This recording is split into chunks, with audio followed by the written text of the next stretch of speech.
Good evening, friends. After a very long time, I'm coming back to my arena that is on qualitative research and analysis. Now, without going much into details at the moment about the other cases, I'm just going to focus on the qualitative research and analysis in this particular series of my videos. Now, here, first and foremost, in my first slide, you would see that I am, focusing and discussing about the most popular approaches, which I usually see in variety of books on qualitative research and analysis or the approaches, except for one or two cases which I will be showcasing it later on. The popular approaches which I have seen or methodologies which are usually shown or exhibited the moment you discuss about the qualitative research are ethnography, phenomenology, grounded theory, and focus group interviews. Now, majority of them, I have seen that they just focus on this in some form or the other form, and proceed further with the publications using either the softwares or non-softwares approach that they are adopting in their own analysis. Now, I was under the impression that yes, something would be given to me so that I can understand it more. Fortunately, I should say that in one of the faculty development programs which took place in one of the branches of knowledge at Jamia Islamia, I should say, there I got introduced to one of the professors, Dr. Pathak, JP Pathak sir, and he was invited to discuss more about the analytical tools that we have got in order to proceed further with the analysis on the communication styles, behavior, and everything. Now, my one of my areas where I specialize is communication. Therefore, I was keen, and I was attending that particular faculty development program.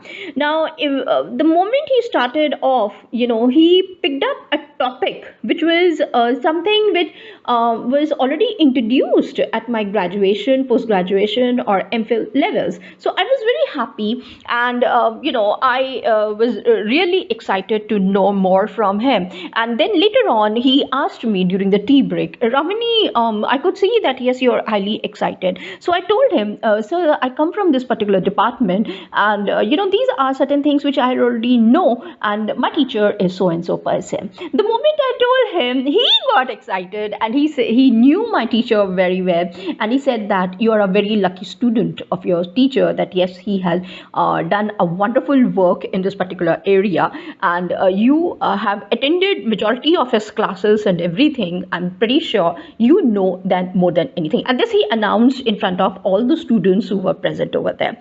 Now, it was at this point that I came to know that yes, whatever I have learned, it did not go waste for me, and I had been trained more and more into the qualitative analysis. Now, when I got introduced to ethnography, this is immediately after the faculty development program, which was taken care by sir, JP Pathak sir. Then the moment I got introduced to ethnography and phenomenology, grounded theory, focus group, I was wondering, the approach that was being taken care, the methodology that was being done, it was not to the full part, in the sense that the thinkers, there is always this debate in other departments that yes, ethnography comes from sociology, or phenomenology comes from different aspect of the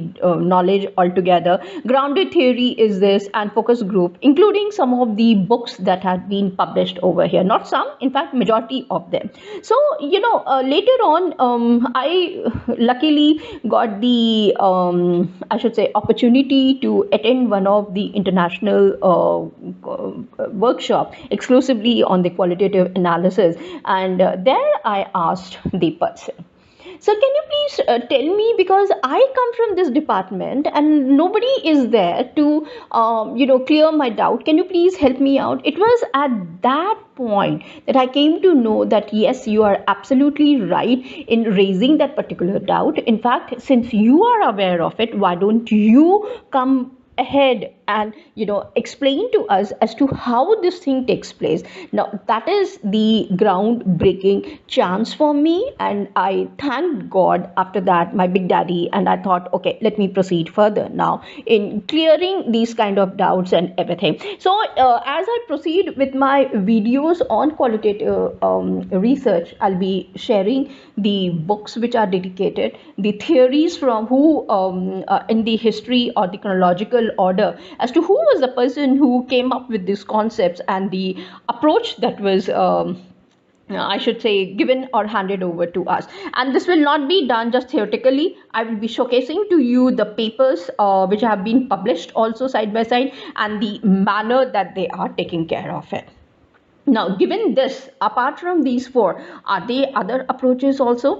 Definitely yes. And here we go. In my next slide, I'm showcasing to you what are the other qualitative approaches along with the papers. As I keep on discussing about these topics, it's not just in my domain. You will be finding it out. Luckily, in some medical schools, I have observed that yes, they have done this kind of a work and they have applied it to their own research areas also. Similarly, I'm seeing that some of the universities from America, especially Denver University, Kentucky, Massachusetts, then Stanford, definitely yes, they have started using and writing papers exclusively on this on one side, on one part of the globe. On the other side, Australia, which is coming up as a hub of research areas, I could see that they are so strong that they have started utilizing and even adopting some of these approaches into their writing. So you can see the manner one is trying to redefine the qualitative approaches and the methodologies that we are going to introduce in our own country, though some of them are present in our country, and which I'll be showcasing in my next slide also.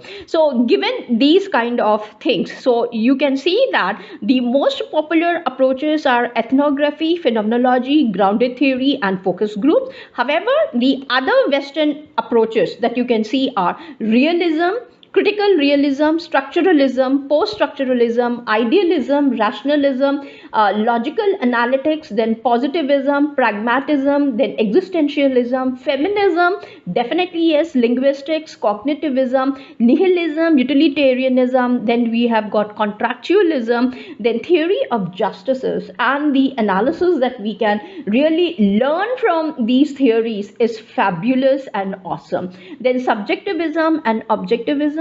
Now combinations or in isolation, we can have a look. What I mean to say is that you can look exclusively on subjectivism, you can look observe the techniques of objectivism, or in combination of both of them together.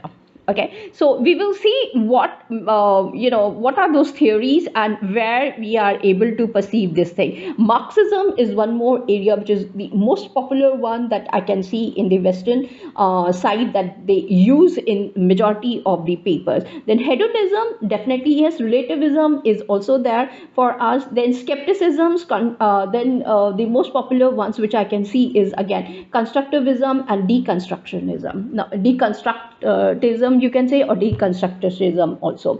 Then we have got dialectical materialism also, which is the most hardest part of it to understand, as their methodology and the manner they are trying to explain to us about various theories. Then comes postmodernism. Now, this is something which I always try to avoid. However, the topic never allows me to move away. So we have post-modernists like Richard Rorty, then Derrida is also there, Michael Foucault is also there. So we will see how these approaches are present, and in different ways they are being used in different domains, I would say, like sociology or philosophy or literary criticisms in English literature, or or Hindi literature, or even in why I'm introducing these things is that initially I was apprehensive that yes, whether I should proceed further. However, I saw a couple of papers which were published through the University of